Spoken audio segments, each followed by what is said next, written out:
सही रहा। मधु, क्या हाथ बना रखा है तुमने अपना? अब तो तुम्हारे बदन से भी मसाले की खुशबू आती है। नमन ने बाथरूम से निकलते ही मधु को देखा और गुस्से से बड़बड़ाने लगा। मधु ने नमन की ओर देखा और आंखें झुका ली। नाश्ता तैयार है, नमन चिल्लाते हुए बोला।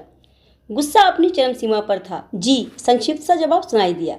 आज फिर ब्रेड ऑमलेट? तुम्हारे पास मेरे लिए समय ही नहीं रहा। झटके से प्लेट पीछे सरकाते हुए नमन तैश में बोला। फिर वही खामोशी। नमन गुस्से से भन्ना गया। टिफिन भी रहने दो, ऑफिस में ही खा लूँगा, कहते हुए नमन ने गाड़ी की चाबी उठाई और तेजी से निकल गया।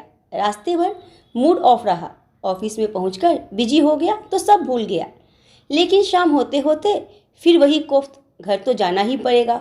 जैसे ही गाड़ी में बैठा कि माँ का फ़ोन आ गया। अनमने मन से फ़ोन उठाया। ना उठाता तो माँ चिंतित होकर बार बार फ़ोन करती ही रहती।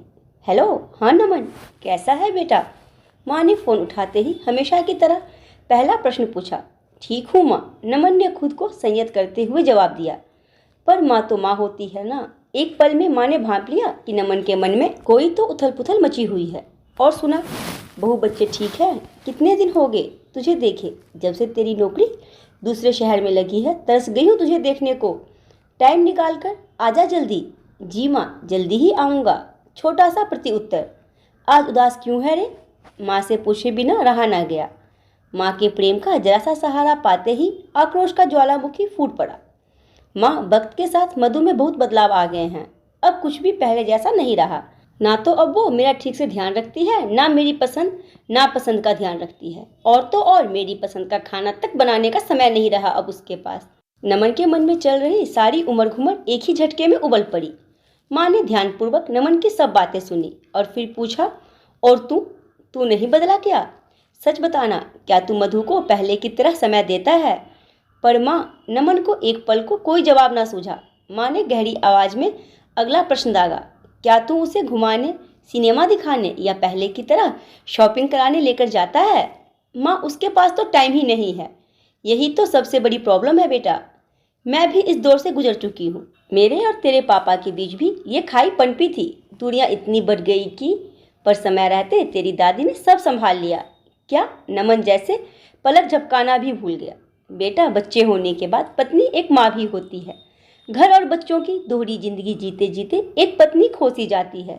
पति शायद इस बात को उतनी गहराई से नहीं समझ पाते। उन्हें तो बस अपने हिस्से का समय चाहिए होता है। माँ, याद है जब सब साथ रहते थे तो मैं किसी न किसी बहाने से तुम दोनों को बाहर भेज देती थी और बच्चों को खुद संभाल लेती थी। पर दूसरे शहर में जाकर बहू को किसका सहारा है? और फिर तू भी उसका साथ नहीं देगा तो कौन देगा नमन बेटा? माँ की बातें पल्ले पड़ने लगी। उदासी के घने बादल छटकने लगे। मैंने कभी इस पॉइंट ऑफ व्यू से सोचा ही नहीं। नमन को ग्लानि सी अनुभव हुई। माँ, मेरी बुद्धि भ्रष्ट हो गई थी कि अनजाने में क्या क्या सोच गया मधु के बारे में। माँ, आज आपने मुझे सही राह ना दिखाई होती तो मेरा तो घर ही। शुभ शुभ बोल नमन। प्रेम तो एक गहरा सागर है। इस सागर में जितना डूबोगे उतना सुख पाओगे। माँ, थैंक यू।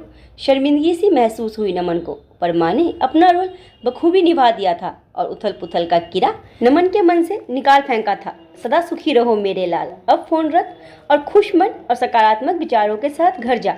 मधु इंतजार करती होगी। जी माँ, नमन की आवाज़ में लर्जती खुशी की लहर महसूस कर चुकी थी माँ। घर पहुँचते ही नमन ने ऐलान कर दिया, जल्दी से तैयार हो जाओ, आज डिनर बाहर ही करेंगे और आरजू तुम्हारी पसंद की आइसक्रीम भी खाएंगे। पर मैंने तो खाना बना लिया, आप सुबह भी बिना कुछ खाए चले गए। सॉरी नमन जी। मधु की रुआंसी आवाज़ और लाल आंखें बता रही थी कि वह बहुत रोई होगी आज। सॉरी तुम्हें नहीं, मुझे कहना है तुमसे। तुम्हें बहुत इग्नोर किया इतने दिन, अब और नहीं।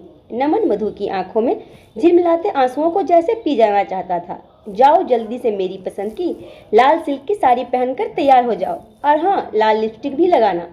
अब दोनों के साथ साथ बेटी आरजू की मुस्कुराहट देखने लायक थी। आज की कहानी के बारे में अपने मुझे कमेंट बॉक्स जरूर से कहानी पसंद आई हो तो लाइक शेयर और सब्सक्राइब करना ना भूलें।